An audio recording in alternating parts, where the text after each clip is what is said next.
All right, Algebra 2 lesson 7-10, completing the square. Today's date is the 27th of March, 2023. Shout out to Braden, happy birthday. So now you're permanently in the video. All right. Yeah, so completing the square, how do we get its name?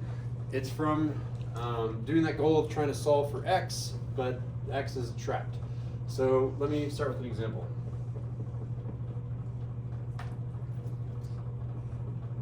And let's choose one from here.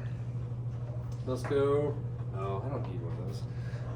Let's go with an x squared plus, I don't know, give me an even number. 4. 4 is a good one, but it can be tricky. 12 is better. 4 is the one that would probably trick people the most if I did it for an example, because you can both add and subtract to get to 4. 2 times 2 or 2 plus 2, so you have to be careful. Plus 12x, and then I can choose any number I want right here. I'm going to go ahead and say I don't know the number. Let's just go ahead and leave it blank for now. We could call it 6, but that's not accurate to what you're going to be doing for today's homework. Tomorrow's homework, I'll give you a number and you'll have to fix it. The whole idea here is, how do I pretend that this thing was set equal to 0? It won't be set equal to 0, but this is the building step. This is the scaffolding for today on getting ready for tomorrow. If I'm trying to solve for 0, I could factor this thing. I'm going to make this not factorable, so that doesn't work. I could square root this thing. I have an x and an x squared, so we can't square root it. Both the two skills that we know up to now to solve these won't work. This is what you do in that penultimate case, like nothing works. This is the silver bullet that works on every single problem. There's also another silver bullet that I like less, but this one is my favorite type of silver bullet. Ready? I'm going to go backwards. I'm going to go ahead and think of this thing as an area. And usually with quadratics, you have a quadrilateral, a rectangle. That's why it gets its name, quadratics. I'm going to divide it into 2 pieces on the side. Size 2, size 2. And you guys probably remember doing this from last semester where we're going backwards. You're filling in, that's the area that must go in here. And then we're going to keep going through this. And if this looks familiar to Algebra 1, that makes me even happier because we did this a bit in Algebra 1. I'm using this word square because the goal here is if I get something that looks like this, squared is equal to 0. Hopefully, I'm really crossing my fingers, hopefully I have a simple x in here. If we can get to this form, what I can do for the very next step is I can get rid of that square by doing a plus or minus square root on both sides. You mind getting that? Thanks. That's the goal, because that will get an x. I have a mixture of x squareds and x, and the only way that I know to get rid of that is by factoring, taking the square root, or some other method, and that's this method. We're all nodding, we're awake, we're following along, we're good. So that's the goal, getting down to here, because I know what the next steps would be after here, and I could get x by itself. But I need to find the side length that is a square. So if I find this side and this side that are the same, that is literally the definition of a square. So, Solomon, you want to try it? What times what is x squared? And these have to be the same exact thing. X and x. And this is just that logical problem, and he has the first step in our logical problem. This side must be an x, and that side must be an x. That side must be an x. The thing that I don't know is what number goes here and here. I know that based on my diagonal rule that I'm going to have an x here and an x here. That's typically how you fill in your area model. The problem is I don't know what number goes in front of that x. I don't know what that coefficient is. I know that they have to add up to 12 though. You got it, Jesse? Does it have to be like the same? The same, what do you mean? Both like up there and down here? Yeah, this area and this area are the same. This No, like Same next number. to the X on top. No. No, the X X on you have top underlined in the box. this number and this number? No. The X on top. X. Like you know how you multiply that by the other one? Does that have to be the same? They have to be the same, yeah. This side and this side have to be exactly the same. So that number and that number therefore also have to be the same. But before we get to that step, we need to figure out how 12x fills up this area. This entire line is the area. X squared went on the inside. This 12x will somehow go on the inside. And then we're going to figure out what number there is going to go right here. You got it, Claire? Oh, 6 and 6. You're right. Tell me why. So that adds up to 12. 6 and 6 adds up to 12. I mean, 5 and 7 also add up to 12. Yes, they have to be the But how same. would Why do they have to be the same? Because what you just said, right? Because these areas have to be same so that their lengths are also the same. Yeah. Exactly. Question? No? Other questions? This is going to be the trick every single time. Every single time that you have a number right here, you're going to cut it in half. 12x turns into 6x, and it goes on the diagonals. Every single time. Because that will make it so that this number and this number will be the same. You're going to have a square here. Yes? what are we like? We're trying to find the number that we don't know. We're trying That's to... what we're trying to do. At the end of today, my goal is to figure out what number goes here. If you know what number goes here, you're done for today. Okay. And that prepares you for tomorrow. But knowing this procedure is also super helpful to know for tomorrow. Although I'm not assessing it on the homework tonight. Yeah. Is it 36? Yeah, you're already there. Good. So I need to figure out what the side lengths are.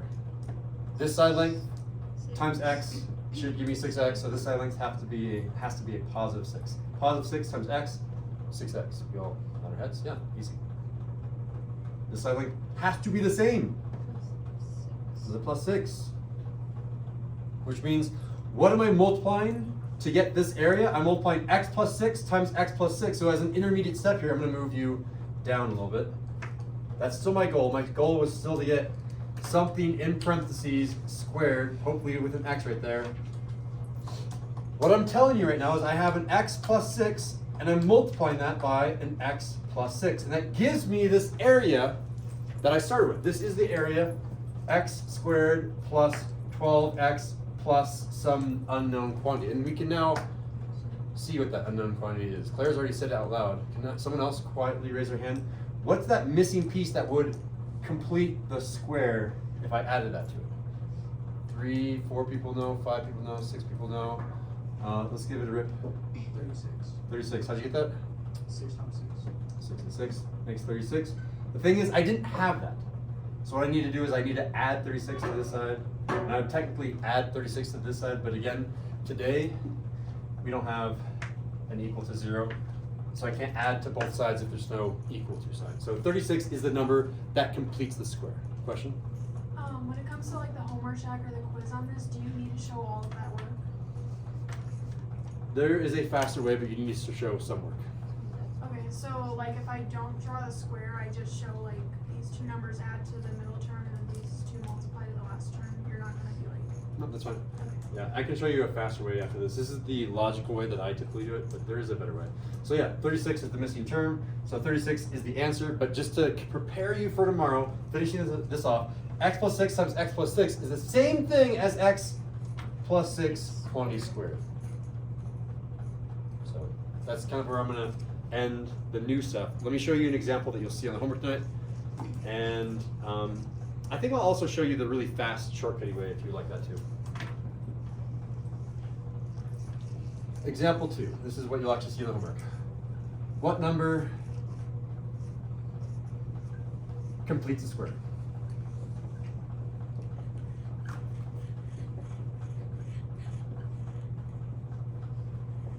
And I'll give you something that looks like this. X squared minus 18x plus, I don't know, c, or some variable. I'm trying to find c. And you can probably do this step by step in your head by now. I already got it. You already got it? Because there's a systematic procedure that I want to talk about right here. It's the way that I used to teach it, and then I realized just teaching people the procedure is kind of lame. You should really have an understanding. I'll teach you the procedure at the very end. I wasn't planning on doing this, but I'm going to do it. All right. So, I'm going to go through this kind of quickly. Same thing again, but you guys are going to help me. So from here on out, just go ahead and shout out what I should do. I have a square. I'm divided up my square. I don't know what goes here. Shout it out. Square. X squared, which means side length and side length are X. x and x. It'll always be like that for these problems. And then I don't know what number to put on these diagonals. Negative 9. -9x and -9x, they have to be the same, which means this side length has to be shout out Negative 9, -9, and finally the number that completes the square, 81. is it a positive or a negative 81? Positive. It's a positive 81, so C, you are equal to a positive 81. We call it a day. That's how fast those go. So we don't need to do that like X This is what's going to Yes, happen square. tomorrow. This happens tomorrow. I'm just preparing you for tomorrow. That's all you are looking for today. Okay. It's the number that you will eventually add to both sides. So, yes. For the homework check, how much work do we have to show? Because I got You it right can do away. that without any. Yeah, you can't. Should I make them all 2 points and say no work is necessary? Yeah. Okay, we'll do that. So homework check, no work needs to be shown. Just make sure you have the right answer. That means I'll probably put 4 questions on the homework checks just to bump it up to 8 points. So Wow. if I have a procedure, this is what I do. If I have a number like x squared minus 8x plus, I don't know, some variable, I'll call it c again. There are, what is it, 3 steps? No, I think there's only 2 steps. So you're gonna take half of middle terms coefficient. I can spell coefficient. So, middle terms coefficient, I'm looking at u. Negative 8x. I'm not looking at the x, I'm only looking at the coefficient, I'm only looking at the negative 8. Half of that would be, you all shout out, 4. negative 4. The step 2 out of 2 is square it. And it, by that, I'm say negative 4. So negative 4 squared is, 16. it's a 2-step process. Yes. Will they all be like perfectly divisible by 2? No. What do you do if it's not? Do you just do it with that sum, or do you just give up? Okay. I was gonna hope that you guys would not ask that and you'd have to figure it out on your own. I'll show you because you asked. And now we're turning this into a full page of notes, making me into a liar. I apologize, but I do want to make you learn. Example 3. I'll just say complete the square for the instructions. I can spell. What if I did something mean? X squared plus 17 fourths x plus c. I will do this. Did I do that exact problem? I hope I didn't. Very close though. I give you like a disgusting fraction. Wouldn't you just divide by 1? Just do this and you're done. Oh, so it would just be Ready, set. I have 17 fourths and I take half of that. I multiply by half. Top stays 17, bottom goes to, careful, 8. 8. That was step number 1. Step number 2, square it. 17 over 8 squared. 17 squared, if you don't know, look up here. 289. 289 over 64. 64. Again, it's still that 2-step procedure. The numbers can't just get gross, sadly. But what if it's not a fraction where you just can't divide it by 2? If it's not a fraction and you cannot divide by 2, Like 19. same 2-step procedure. It's always going to be that 2-step procedure. Decimal. There's a way to do this fancier that maybe I'll have time for tomorrow where I show you, you can multiply by 4 and whatever that coefficient is and it will always make it work. But not today. Today I just want to keep it as basic as possible, make sure that you understand how to complete the square with a 2-step process. All right, give me a fist of 5. Even like on something that I give you like example 3, how would you feel on a fist of 5? I'm seeing 5, 5, 4, 4, 5, 5, 5, 4, 4.5, 4. Any question? Let's see. Oh, I didn't get all that stuff.